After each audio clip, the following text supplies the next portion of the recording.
मुझे इतिहास कहते हैं।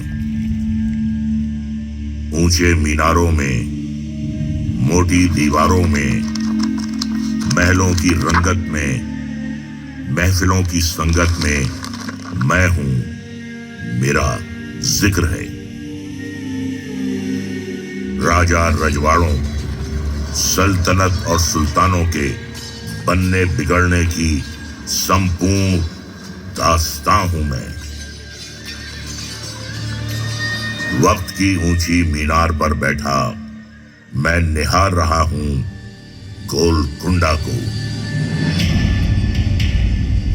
बड़ी दिलचस्प है इसकी भी दास्तां, आइए दिखाता सुनाता हूं।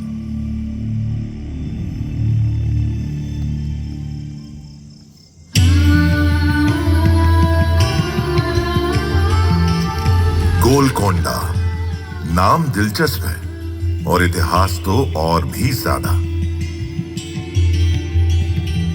गोल्लाकोंडा तेलुगु में इसका अर्थ हुआ चरवाहों की पहाड़ी। इसी से नाम पड़ा गोलकोंडा।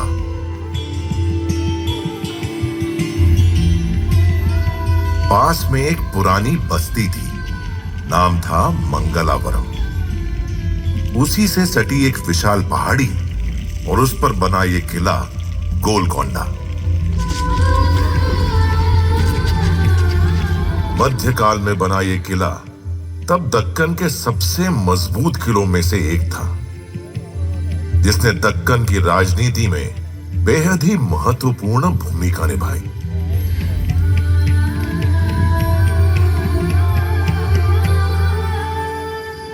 सदी 12वीं थी। आज का तेलंगाना तब तेलिंग कहलाता था, जिसकी राजधानी थी ओरुगालू। शासक थे काकतीय राजा। गोलकोंडा तब उन्हीं काकतीय राजाओं के अधीन आता था। काकतीय यहां के मूल हिंदू शासक थे और अपने समय में बेहद शक्तिशाली थे।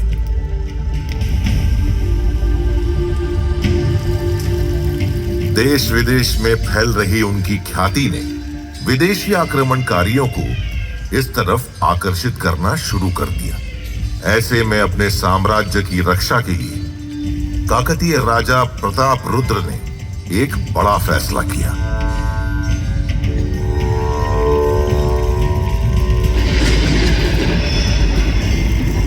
मैं काकतीय नरेश प्रताप रुद्र गोलकुंडा दुर्ग को और सुदृढ़ करने का आदेश देता हूं। ऐसा होने से ये दुर्ग देवगिरी की ओर से होने वाले आक्रमणों से निसंदेह हमारी रक्षा करेगा और शत्रु को मुंह तोड़ प्रत्युत्तर देने में हम अत्यधिक सक्षम होंगे।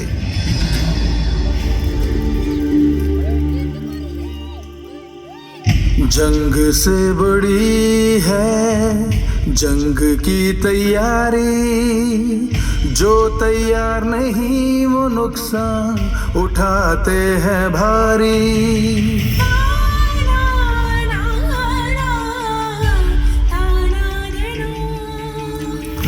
जंग से बड़ी है जंग की तैयारी, एकजुट रहेंगे तो पड़ेंगे हम भारी। दुश्मनों के आने की आहट हवाओं में थी, ओरिगाथू की शान पनाहों में थी।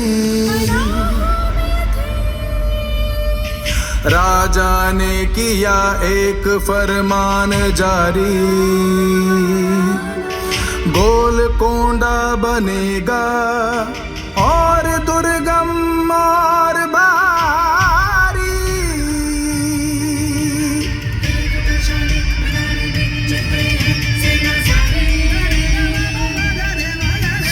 क्योंकि जंग से बड़ी है जंग की तैयारी,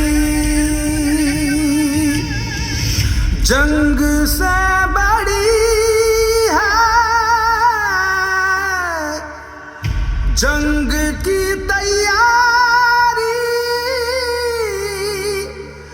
जो तैयार नहीं वो रुखसा उठाते हैं भारी।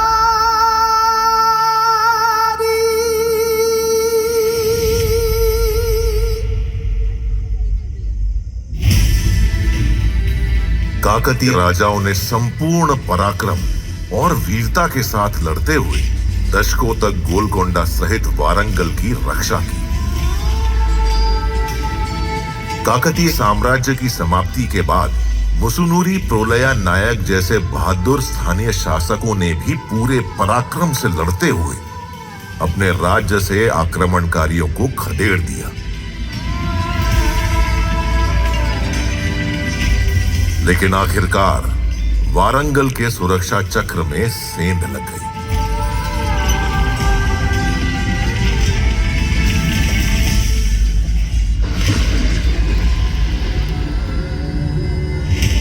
वक्त ने एक बड़ी करवट ली। दिल्ली सल्तनत के एक वजीर अलाउद्दीन हसन बहमन शाह ने दक्कन में बहमनी सल्तनत की नींव रख दी।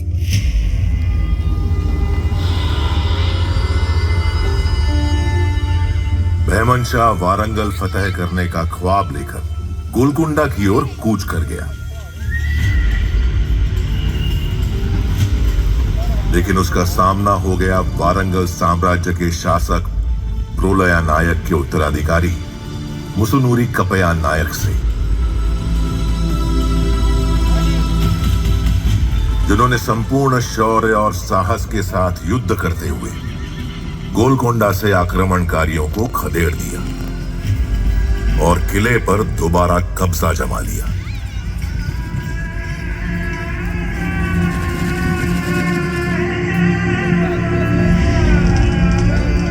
सिर्फ 2 दशक ही बीते थे। रेचलरा पद्मनायक राजा अनपोटा नायक ने बहमनी सेना की मदद से मुसुनुरी कपया नायक की हत्या कर दी और उसके बाद बहमनी सुल्तान महमूद शाह ने गोलकोंडा के साथ साथ वारंगल पर भी कब्जा कर लिया और इस तरह वारंगल और गोलकोंडा पर हिंदू राजाओं के प्रभुत्व का अंत हो गया।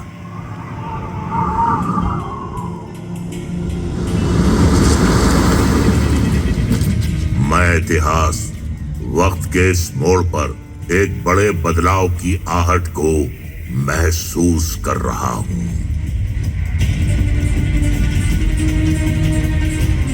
14वें बहमनी सुल्तान महमूद शाह के दरबार में दूर देश पर्शिया यानी ईरान के हमदान शहर से कुली कुतुब शाह का आगमन होता है।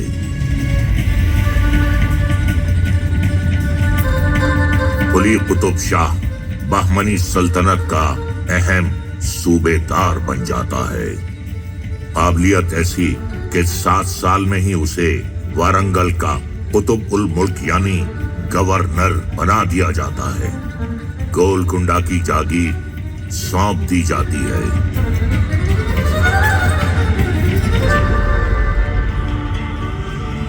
वक्त के पन्ने पर गोलकोंडा एक नया हस्ताक्षर करता है। बहमनी शासन का अंत हो जाता है। कुली कुतुब शाह खुद को गोलकोंडा का नया सुल्तान घोषित कर देता है।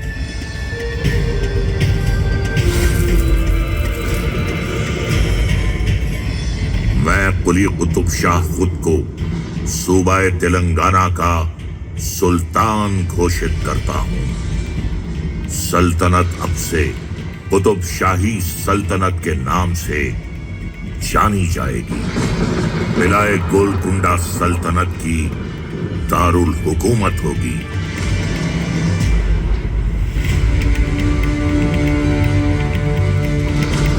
सुल्तान कुली कुतुब उल मुल्क के साथ ही तेलंगाना में कुतुब शाही सल्तनत की नींव पड़ गई।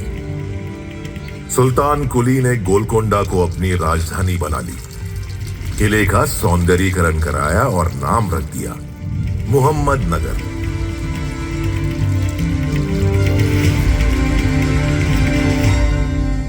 कुतुबशाही सुल्तानों ने योजनाबद्ध तरीके से किले में कई महल, बाग, मस्जिद और सार्वजनिक उपयोग की कई इमारतें बनवाई।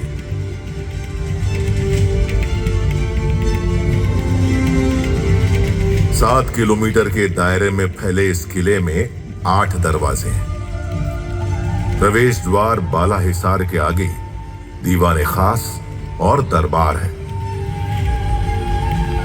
उसके बाद सुल्तान का निवास और रानी का महल है।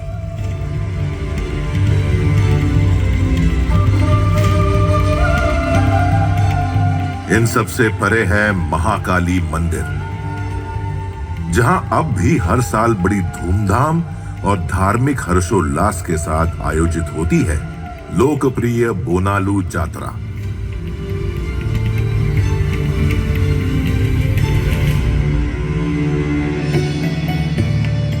सुल्तान कुली के बाद उनके तीसरे बेटे जमशेद कुली कुतुब शाह सुल्तान बन बैठे।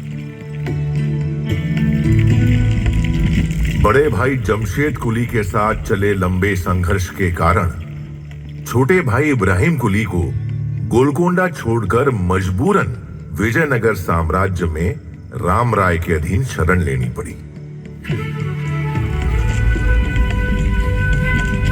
शासन के 7 साल ही हुए थे कि जमशेद कुली की मौत हो गई। तब विजयनगर से वापस आकर इब्राहिम कुली ने खुद को गोलकोंडा का सुल्तान घोषित कर दिया। उन्हीं के शासन में एक झील का निर्माण हुआ। झील का नाम उनके दामाद प्रसिद्ध सूफी संत हुसैन शाह वली के नाम पर हुसैन सागर रखा गया। इब्राहिम कुली ने मूसी नदी से आगे गोलकोंडा का विस्तार करना शुरू किया। इस कार्य को पूरा किया उनके बेटे सुल्तान मोहम्मद कुली ने।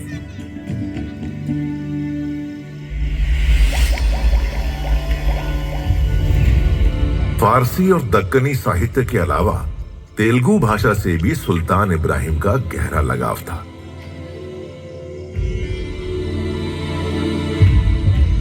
गोलकोंडा में तेलुगु शिक्षा को संरक्षण देने वाले वे पहले शासक थे। तेलुगु कवि अदंकी गंगाधर कवि, कंडुकूरी रुद्र कवि और कई दूसरे तेलुगु कवि अक्सर उनके दरबार में कविताएं पढ़ा करते थे। अदंकी गंगाधर कवि को तो उन्होंने अपना दरबारी कवि ही नियुक्त कर लिया था। तेलुगु साहित्य में सुल्तान इब्राहिम को मल्लिका भरम कहा गया। प्रसिद्ध तेलुगु साहित्यकार कंडुकुरी रुद्र कवि अपनी रचनाओं से लोगों की सामाजिक चेतना जगा रहे थे।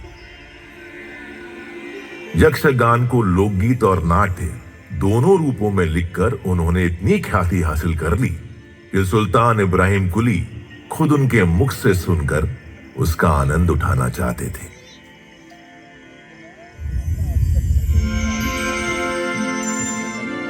इब्राहिम कुली कुतुब शाह के पुत्र हुए मोहम्मद कुली। किशोरावस्था में ही मोहम्मद कुली की मुलाकात हुई मूसी नदी के उस पार चिचलम गांव की भागमती से। दोनों का प्रेम परवान चढ़ने लगा।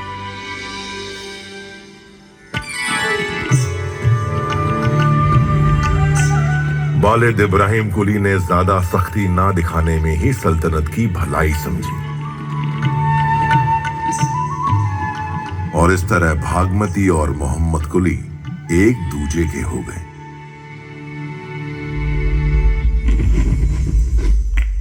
इब्राहिम कुली कुतुब शाह का इंतकाल हो गया।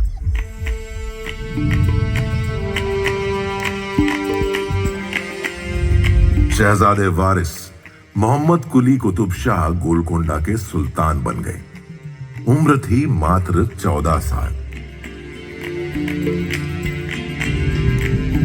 मोहम्मद कुली खुद उर्दू कविताएं लिखते थे। वे उर्दू के ऐसे पहले कवि बन गए जिनकी कविताएं कुलियत नाम से संग्रह रूप में जारी हुई।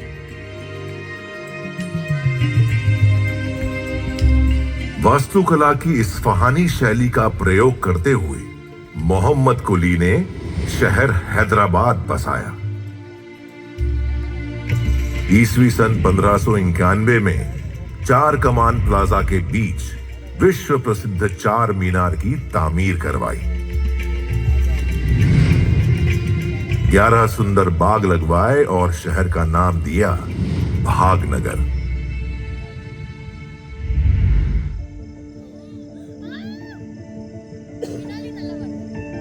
गजब की रोशनी है ये, किधर से आ रही है ये? क्या कोई नूर का पर्वत धरती पर उतर आया है? हाँ, यही सच है। यह एक टुकड़ा अनमोल रत्न हीरा है। नूर इसका ऐसा विस्मयकारी कि नाम ही पड़ गया कोहिनूर, यानी रोशनी का पर्वत। चश्मे बदूर अल्लाह का नूर, शामिल उसमें ज़रूर है।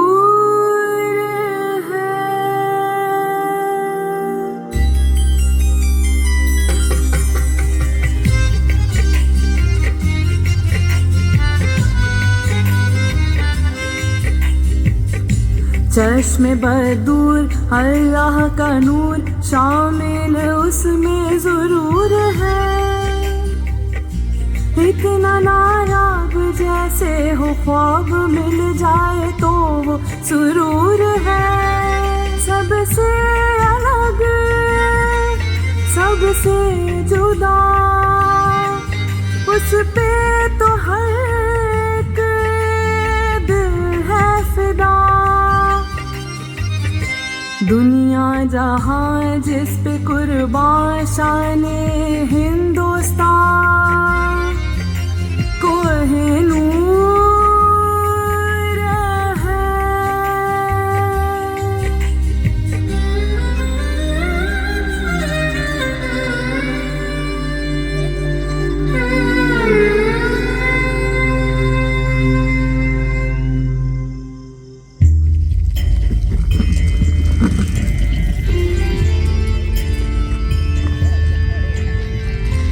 मोहम्मद कुली के बाद सुल्तान बने उनके दामाद मोहम्मद कुतुब शाह ने हैदराबाद में मक्का मस्जिद का निर्माण करवाया।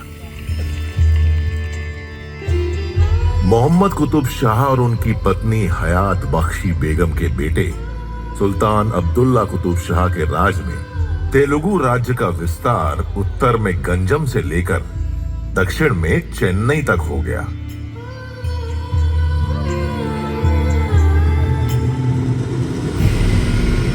इसी बीच मुगल बादशाह शाहजहां का बेटा औरंगजेब दिल्ली से आकर दक्कन साम्राज्य का गवर्नर बन बैठा, ताकि मौका मिलते ही वो गोलकोंडा पर चढ़ाई कर दी।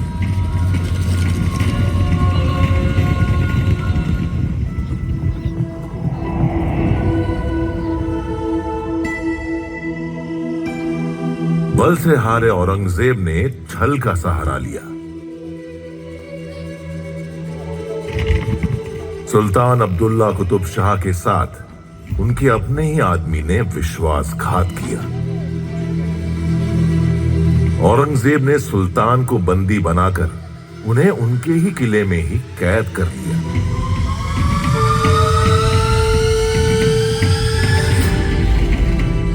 एक रणनीति के तहत अब्दुल्ला कुतुब शाह की मां हयात बख्शी बेगम ने औरंगजेब के सामने एक संधि का प्रस्ताव रखा।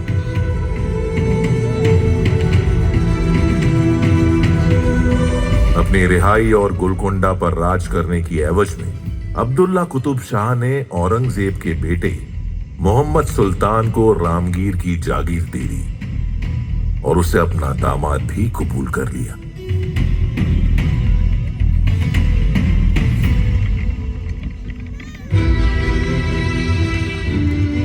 अब्दुल्ला कुतुब शाह के इंतकाल के बाद गोलकोंडा के नए सुल्तान के तौर पर तानाशाह के नाम से प्रसिद्ध उनके दामाद अबुल हसन की ताजपोशी हुई।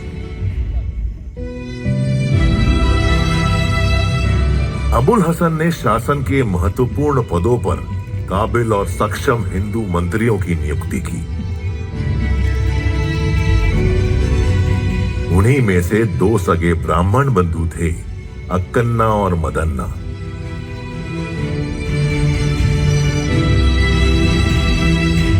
अबुल हसन के राज में मराठा अधिपति छत्रपति शिवाजी महाराज ने 2 बार गोलकोंडा का दौरा किया।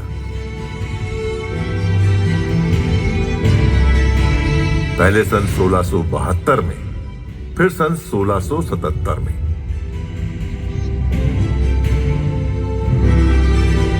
औरंगजेब की बदनीयती को भांपते हुए छत्रपति शिवाजी महाराज ने औरंगजेब के खिलाफ लड़ने में अबुल हसन की भरपूर मदद की।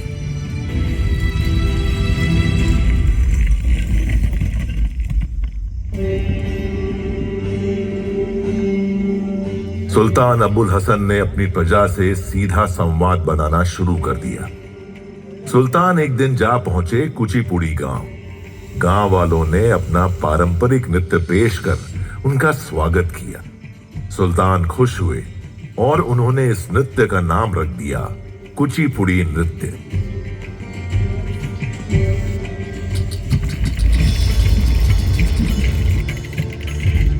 मदन्ना के भतीजे कनचरला गोपन्ना को भद्राचलम का तहसीलदार नियुक्त किया गया। भगवान श्री राम के अनन्य भक्त कनचरला गोपन्ना ने भद्राचलम में रामचंद्र मंदिर के जीर्णोद्धार में राजकीय खजाने की कुछ रकम खर्च कर दी। इस बात से खफा अबुल हसन तानाशाह ने उन्हें गोलकोंडा किले में कैद कर दिया। कहते हैं तब स्वयं भगवान श्री राम सुल्तान अबुल हसन के सपने में प्रकट हुए और उन्होंने चोरी की रकम के बराबर स्वर्ण मुद्राएं सुल्तान को देकर अपने भक्त कनचरला गोपन्ना को रिहा करा लिया।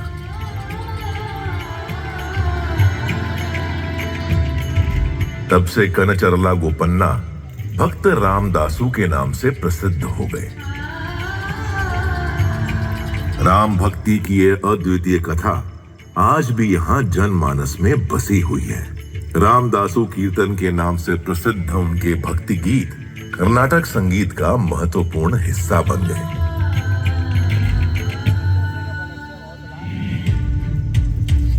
अबुल हसन तानाशाह मुगलों से लड़ने में बीजापुर की मदद कर रहा है और हिंदुओं को मंत्री बना रहा है। इन सब बातों को सुनकर मुगल बादशाह औरंगजेब आग बबूला हो गया। उसने अपने बेटे के नेतृत्व में मुगल सेना को गोलकोंडा रवाना कर दिया। 8 महीने के संघर्ष के बाद वो धोखे से किले में घुसने में कामयाब हो गया। गोलकोंडा का खजाना लूट लिया गया। हिंदू मंत्रियों मदन्ना और अक्कन्ना का सिर कलम कर दिया गया। इतना ही नहीं, अबुल हसन तानाशाह को दौलताबाद किले के काला महल में कैद कर दिया गया। जेल में ही उनकी मौत हो गई और इसी के साथ कुतुब शाही वंश का अंत हो गया। औरंगजेब ने असफ जाही को गोलकोंडा का सूबेदार बना दिया, जिसने आगे चलकर निजाम उल मुल्क के नाम से हैदराबाद में अपनी स्वतंत्र हुकूमत चलाई। कभी गर्व, गौरव और शानो शौकत की प्रतीक रही गोलकोंडा की दीवारें, मीनारें और इमारतें सदियों तक मुगल हुक्मरानों के दिए घावों को सहलाती रहीं, सिसकती रहीं। पर सच ये भी है कि वक्त बड़े से बड़े घावों को भर देता है। राजशाही का समय बीता, सदियां बीती, भारत आजाद हुआ। सितंबर 1948 में हैदराबाद और गोलकोंडा भी असफ जाही शासन से मुक्त हो गए। स्वतंत्र भारत की गणतांत्रिक शासन व्यवस्था ने एक बार फिर मौका दिया गोलकोंडा को मुस्कुराने का।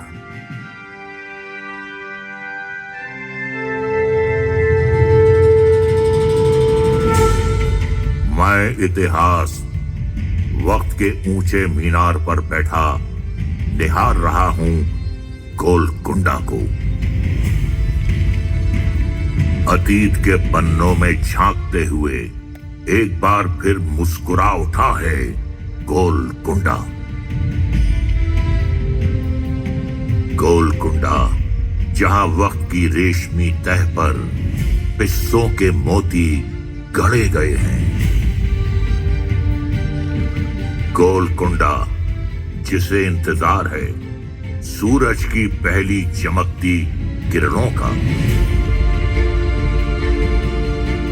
जो उतरेंगी ग्रेनाइट पहाड़ियों पर और चमक उठेगा बिला गोलकुंडा।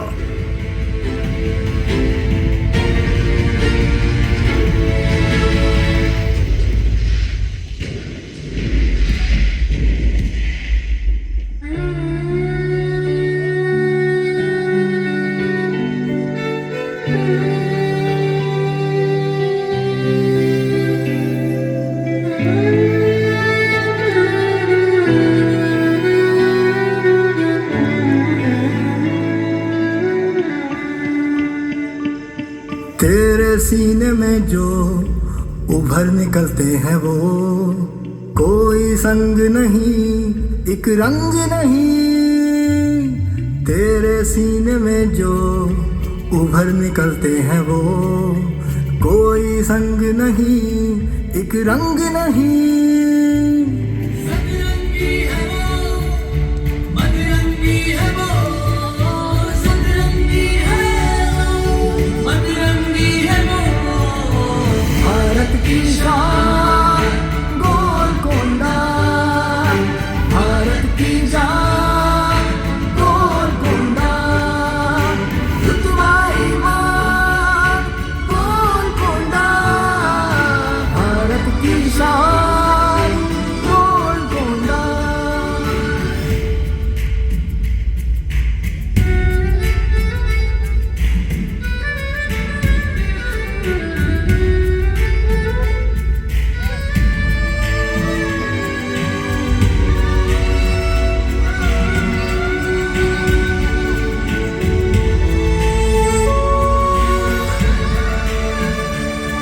कहे कोई गोलकुंडा, कोई कहे गुल्लकुंडा, कोई कहे हीरा है तू, कोई कहे जान है तू।